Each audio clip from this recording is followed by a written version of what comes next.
আসসালামু আলাইকুম ওয়া রাহমাতুল্লাহি ওয়া বারাকাতুহু। ইন্নাল হামদালিল্লাহ ওয়াসসালাতু ওয়াসসালামু আলা মুহাম্মাদিন ওয়া আলিহি ওয়া আসহাবিহি ওয়া মা ওয়ালা, আম্মা বা'দ। সম্মানিত দর্শক শ্রোতা, মুসলিম ভাই ও বোনেরা, আমরা দারসুল হাদিস অনুষ্ঠানের আজকের পঞ্চম পর্ব নিয়ে আপনাদের সামনে উপস্থিত হয়েছি। আজকে এই পর্বে একটি হাদিসের অনুবাদ এবং সংক্ষিপ্ত ব্যাখ্যা করা হবে ইনশাআল্লাহ। হাদিসটি হলো মহানবী সাল্লাল্লাহু আলাইহি ওয়াসাল্লামের প্রতি আন্তরিক ভালোবাসা প্রদর্শন করা সম্পর্কে। আমরা হাদিসটি পাঠ করি। আন আনাস রাদিয়াল্লাহু আনহু ক্বালা ক্বালা রাসূলুল্লাহি সাল্লাল্লাহু আলাইহি ওয়াসাল্লাম।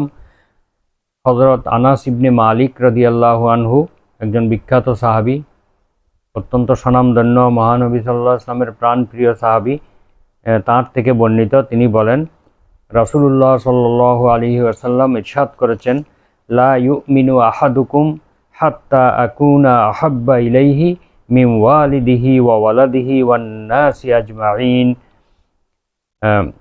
লা ইউমিনু আহাদুকুম, তোমাদের মধ্যে কেউ পূর্ণ ঈমানদার হবে না, হাত্তা আকুনা, যতক্ষণ না আমি হব, আহাব্বা ইলাইহি, তার কাছে অত্যধিক প্রিয়, মিন ওয়ালিদিহি, তার পিতামাতা থেকে, ওয়া ওয়ালাদিহি, এবং সন্তান সন্ততি থেকে, ওয়ান নাসি আজমাইন, এবং সকল মানুষের থেকে। অর্থাৎ তোমাদের মধ্যে কেউ পরিপূর্ণ ঈমানদার হতে পারবে না যতক্ষণ না আমি নবী মুহাম্মদ সাল্লাল্লাহু আলাইহি ওয়াসাল্লাম তার কাছে তার পিতামাতা, সন্তান সন্ততি এবং সকল মানুষের থেকে প্রিয় না হব। অর্থাৎ আমি নবী তার কাছে সবচেয়ে বেশি প্রিয় না হব, ততক্ষণ পর্যন্ত সবচেয়ে বেশি ভালোবাসার পাত্র না হব, ততক্ষণ পর্যন্ত সেই পূর্ণাঙ্গ ঈমানদার হতে পারবে না। এই হাদিসটি বুখারী এবং মুসলিম শরীফে উল্লেখ রয়েছে। এখানে যেই ভালোবাসার কথা বলা হয়েছে সেটা হলো ঈমানি ভালোবাসা। তো ভালোবাসা বা মহব্বত তিন প্রকার। একটা হলো স্বভাবগত মহব্বতে তবিঈ বা স্বভাবগত ভালোবাসা, আরেকটা হলো মহব্বতে আকলি বুদ্ধিগত বা জ্ঞানগত ভালোবাসা, আরেকটা হলো মহব্বতে ঈমানি বা ঈমানের দিক থেকে ভালোবাসা।